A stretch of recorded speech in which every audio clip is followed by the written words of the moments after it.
Warwick Davis, say hi. Morning. Thank you very much. Happy Sunday.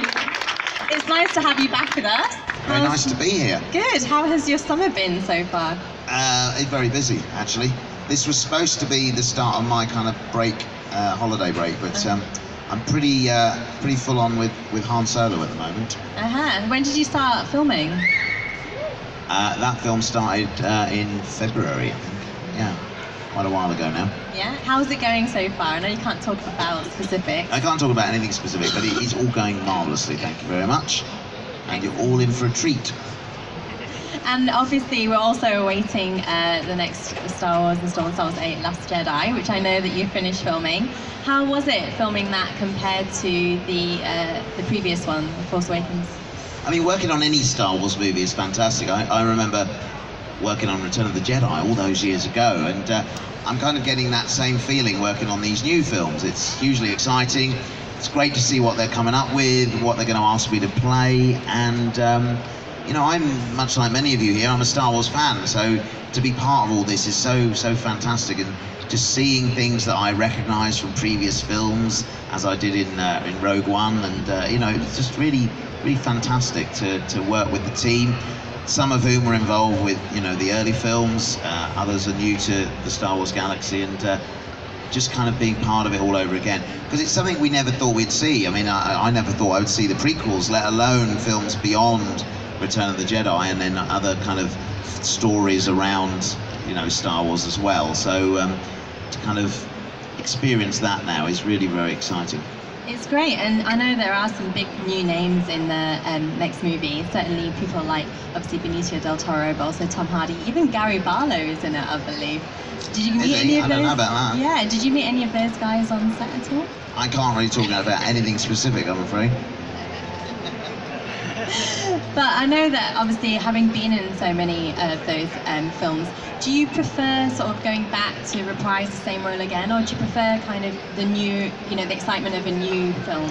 Well, there's something very comfortable about reprising a role that you've done before, as I did with the Leprechaun films, for example, because you know the character inside and out, whatever situation that character's put in, you can basically play around with it, but you know, inventing a new character is really fun as well, coming up with his backstory, which might not be written anywhere. It's something for you as an actor to kind of start to understand and explore, so that it informs you later on in any of the situations that you find yourself in. So yeah, coming up with new stuff is always lovely, but reprising stuff as well is also fun. So do you think we might see a Leprechaun 8? I don't think we'll ever see a Leprechaun 8. I don't think so. I did a movie called Leprechaun Origins a few years ago, which I think was designed to kind of reboot the franchise, but I don't think it was entirely successful in doing that, because we haven't seen any more interest in doing another one since then. But you know, it's a funny thing to say, I'm really pleased with the ones that I did, and they're still very popular. I'm still signing stuff to do with Leprechaun here. You know, there are some very strange individuals out there who enjoy those films, and they don't always want to admit it, but they're out there. But I'm really proud of them. I'm particularly fond of the humour. I think horror comedy is such a great mix of genres, and because, you know, you have the shocks, but then you have the kind of, you're not taking yourself too seriously at the same time. Absolutely. Do you have any favourite lines from the Leprechaun series? The most famous one is, of course, "I want me gold." But Lucky Charms. "A friend with weed is a friend indeed." That's another quite interesting one. And speaking of reprising roles, I would say that maybe your most notable role was in Willow. It's a huge film. Even now, people are still finding it and watching it. And I would love to see a sequel to that. Is there any talks about that at all? You know, for years and years now, there's been talk of Willow, in a sense of it's coming from the fans. The people have enjoyed that film, of saying, "Oh, we'd love to see another one. Are you going to do a sequel?" And I think that's come about really from people enjoying it, but also this kind of looking back to the 80s and other kind of franchises being rebooted, remade, you know, sequels being made, that sort of thing. And I think more recently it's taken on a little bit more momentum. In particularly just this past week, being reunited with Ron Howard again, Yeah. and working with him has started people just talking a lot more about the last thing that we did together, which was Willow, and you know, could there potentially be more of that story in some form or another? And you know, Ron and I are both, you know, thrilled that people are interested in seeing more. You know, for me, it'd be very interesting to explore the character. Now he's a bit older. You know, has he become a sorcerer now? Is he any good at that? What happened to Elora Danan? Did she grow up to be the princess that everyone wanted her to be and rule the kingdom and all that sort of thing? So there's loads more stories to tell within that world that has now been established. So who knows? And Val Kilmer, I talk to him often, and he's always talking about doing Willow. Yeah, he wants to go, me and him to go to New Zealand with a video camera and start making some and send it to Ron and George. I think I want to see that. Do you guys want to see that? Yeah, absolutely. So, you know, I don't know, never say never with these things. It'd be fun to explore that, wouldn't it? I'd love to see. So you and Val in New Zealand, it might be a little bit like Idiot Abroad slightly. It could be, but yeah, in a kind of Willow-themed Idiot Abroad. Yeah, just us on a kind of a backpacking trip, like a buddy movie. But I don't know.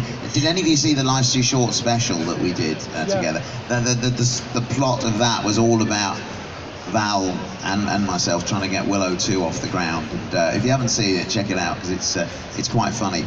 But it'd be funny if that was indeed the precursor to us actually making one. That's kind of your teaser promo right there. And obviously, speaking about the franchises, we have to talk a bit more about Star Wars, and of course the late Carrie Fisher. It must have been a bit of a shock when she passed away. What is your lasting memory of her in the Star Wars on the set? Yeah, I mean, I remember Carrie in two ways. Firstly, how lovely she was to me, particularly on Return of the Jedi, when we were making that film, as I was only 11 years old, and I had the scene with Carrie, and she just became very fond of kind of looking after me, just making sure I was okay, because I used to get quite hot in the costume. And when they took the head off, I was kind of quite red sometimes, but it wasn't something that bothered me. But she was like, "Oh, are you okay?" And I was like, "Yeah, fine. Well, here's some chocolate milk and cookies to make you feel better." I was like, "Okay." And once the chocolate milk and cookies had been delivered once, then I kind of played up a little bit after that. I was like, every time the head came up, I was like, "Oh, really hot." And I realised that sort of made the chocolate milk and cookies arrive quicker. So that was all good. But then, I mean, recently, Carrie and I have spent some time on stage at celebration events, both in Europe and London and also in America. And I've loved doing those events, particularly because when you interview Carrie, you never know what you're going to get. The audience don't know what they're going to get. You get this woman who was hugely fond of Star Wars and had a lot of affection towards the fans and her character, even though she liked to poke fun at the whole thing. That was what was such a treat. You never knew what you were going to get. And I would write the shows thinking, well, this is what I want to happen, but I know this isn't going to happen. You know, we're going to get what we get. My favourite time was actually reenacting the scene with Carrie that we did from Return of the Jedi. She just went for it, you know. She just had a lot of fun and understood exactly the spirit of the whole thing. So yeah, my memory of Carrie is really one of just a very funny, witty, brilliant person. Well, it's great to hear that. And speaking of your co-stars, we also have to mention Ricky Gervais and co. From Idiot Abroad, obviously Life is Short, and extras as well. Have you guys been planning anything new? No, there's nothing new planned at the minute between the three of us. I'm in touch with Carl and Ricky, but we're not planning on doing anything. We're all kind of busy doing our own different projects at the minute, which is nice. But again, you gotta work with people. Sometimes you go back to work with them again, other times you don't. You know, it's just one of those things. But you're keeping in touch. Yes, absolutely. Well, one of my favourite Carl Pinkerton moments, or one of his favourite quotes actually, is that he says, and I kind of think it kind of applies to MCM or Comic-Con kind of feel, is that it's great to see people who are passionate, and you can't knock people who are passionate, even if they're passionate about poo. Yeah, he did that in The Moaning of Life, didn't he? That was doing that whole thing about it. That's a weird thing, that was. It's a really weird thing. So I was wondering, what is your kind of favourite or most memorable Carl Pilkington quote? Just the idea that he never seemed to grasp, even though as an actor, and we talked about it a lot, that the things that I'd been involved with, he could never grasp the fact that I was in Star Wars, and even then he just dissed it because it was like we just played one of them teddy bear things, you know. It was not that important to him. And Harry Potter, he suddenly, you know, 3/4 of the way through our trip and our time together, suddenly sort of put 2 and 2 together. Oh, I didn't know you were in Harry Potter. You know, it's just that kind of naivety that he has about everything is what makes him quite unique, I think. There's sort of a delayed effect sometimes with him. If he came here, it'd do his head in totally. I mean, the noise just generally just wouldn't get it. I don't know. But no, he's fun. I mean, I'm a huge fan of Carl's. Have been for years, ever since the days of XFM and what have you. And then to get to go and travel halfway around the world with him was an absolute treat. Where would you say your favourite place to travel with him was?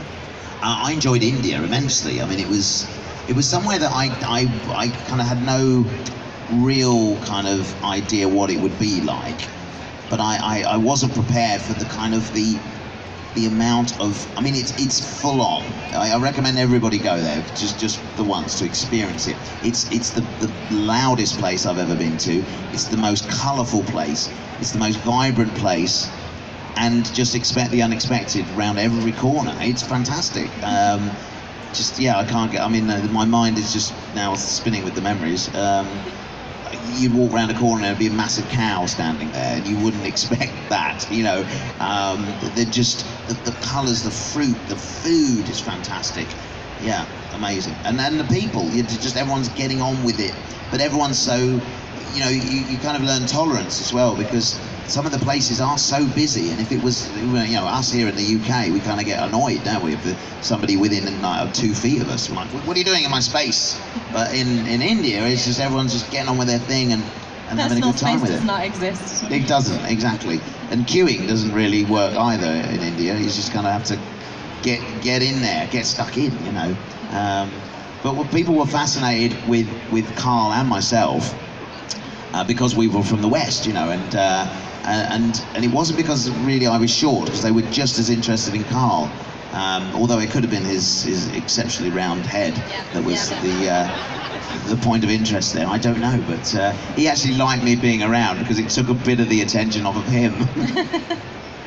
I have to wonder, when you're working with Carl, working with Ricky, they ask you to do all sorts of things. Is there anything that you've just gone, no, I'm not going to do that? You know, I can't think whether there was anything I said no to, but it was always up to us whether we got involved with a particular activity or not, and that was part of the programme. It had to be real. It was never staged or set up who was going to do what. You know, for example, I wasn't supposed to jump off that building in the Macau at the end of the series. Carl was supposed to do it, but we were up there, and I was thinking, well, this is it's a bit of a disappointment for the end of the show. Finally, Carl was supposed to, you know, show that he had some guts and do this, because he'd refused to do 2 jumps previously in the series, and this was his chance to kind of make good on that. And I thought, well, maybe if I do it, he might do it. And I don't like heights, understandably, being 3'6", so I thought, well, I'm going to do this, and it was terrifying. You know, what you see in the show is me actually swearing quite a lot more than I normally do and being terrified, but the feeling of actually having jumped off that building and coming back up again was truly wonderful, and I thought that would persuade him, but it didn't. He was like, well, now you've done it, now I'm not doing it. He's just a man that you can't turn his mind around. Once he's set his heart on something or made up his mind, he won't go back on that. I have to say, watching you jump off the tower, you looked really petrified, swearing a lot, and then about halfway down, there was elation. Suddenly turned exhilarated. Yeah, I tell you what that is. That's the moment of, I think it's called terminal velocity, when you kind of reach that speed where you no longer feel like you're dropping, you feel like you're flying, and that's what occurred there. This sort of awful feeling in my stomach disappeared, and it was like, this is actually quite fun now, you know. So yeah, I mean, it's something to try. Do it before you're kind of 40, I think, then you're not as terrified. Yeah. Because at that age, you start questioning everything. Is this cable going to hold me? And, you know, have they tied a knot in the end of it and all that stuff? Well, I'm very impressed that you did that. Thank you very much. Thank you, I appreciate that. So I can see you sitting there with your signature shop. I am indeed, on. Yes. Do you want to explain? I'm branded up today. You are? Well, no, the signature shop is something that came about from just me wanting to expand what I did as an actor at shows. You know, you sign pictures for people. I thought it's more fun if they can actually get a DVD maybe, and it kind of started from me having a few DVDs, and then I made a Warwick Davis mug, and then I started buying more stuff to be able to provide signatures on for people, so they didn't have to kind of bring the stuff with them. So that's what happened, and it then became an online business, which like a year and a half ago, unfortunately, was hacked. I don't think it was the Russians, but it was, and it kind of went offline, and it's still off. I'm just nearly at the point of launching it online, but in the meantime, we've been bringing it out to shows so that people could buy their stuff. And fantastic. The biggest seller is the Funko Pops. That's the Wicked Funko Pop is the one that outsells everything else. People love them. We've got Wicked cutouts. I mean, there's loads of stuff. Come over and check it out. Mugs as well. They're the most important thing. Yeah. I need to do an offer on the mugs. They're not shifting. I've got a shed full of the mugs, and they're not shifting. Put a Funko Pop in it. You could. I mean, they're great for pens. Also, you could drink tea in them as well. But I mean, you can do all sorts with them. Have them on your desk. They're a talking point. You know, if you're having a meeting. Oh, what's this? It's a Warwick Davis mug. Brilliant. Who's he? You know, it'll get people talking. Which is good. Oh, talking of Funko as well. They're I recently learned they're doing a Wheateef Sayubi Funko, which is my second one in that range now. So that's my character from Rogue One, which is very exciting. Excellent. Yeah, you could look more excited about it if you want. I am actually. She's very thrilled about it. I'm thrilled. I'm slightly going because I've reached my Funko Pop limit. Otherwise, why do you buy them as well? Do you I collect them? do, but I literally have Are no these more all yours? space to This buy. collection here. Yeah. Just it's brilliant, isn't it? But yes, so I'm looking forward. That one comes out in August, I think, so we'll have those in stock. Yeah, and the shop will launch back again. Yeah, hopefully within the next kind of couple of weeks or so. Fantastic. Very good. So we have a couple of quick fire questions for you. From you? From our TARDIS, actually. From the TARDIS? So if you want to. Oh, I think there's a question in here, is there? Yeah, pull it out, read it out. Oh wow, this is great. Oh, there. Okay. Okay, good. Which Harry Potter house would you be in? Well, personally, Warwick Davis. I feel a bit of an affinity towards Flitwick, so I would be in Ravenclaw, because he's the head of Ravenclaw. And yes, any Ravenclaws here today? Yeah. Yes, it's the least pop. If I say Gryffindor, loads of hands will go up, probably. Or no, actually, Slytherin. Okay. Look at you naughty people. Right, okay, There you go, next one. Yeah. Let's see what this one says. Okay. Do you prefer aliens or demons? It's never something that's occurred to me. Do I prefer aliens or demons? Aliens, probably. I think because you can get nice aliens, you can't get a nice demon, can you? There's no demons coming up and going, all right, how are you? Shall we have a drink together? But an alien might do. Yeah. So I'm going with the aliens. I'll take my chances. John I mean, it might end up just grabbing hold of my face, but it might buy me a drink. Okay, here's this one.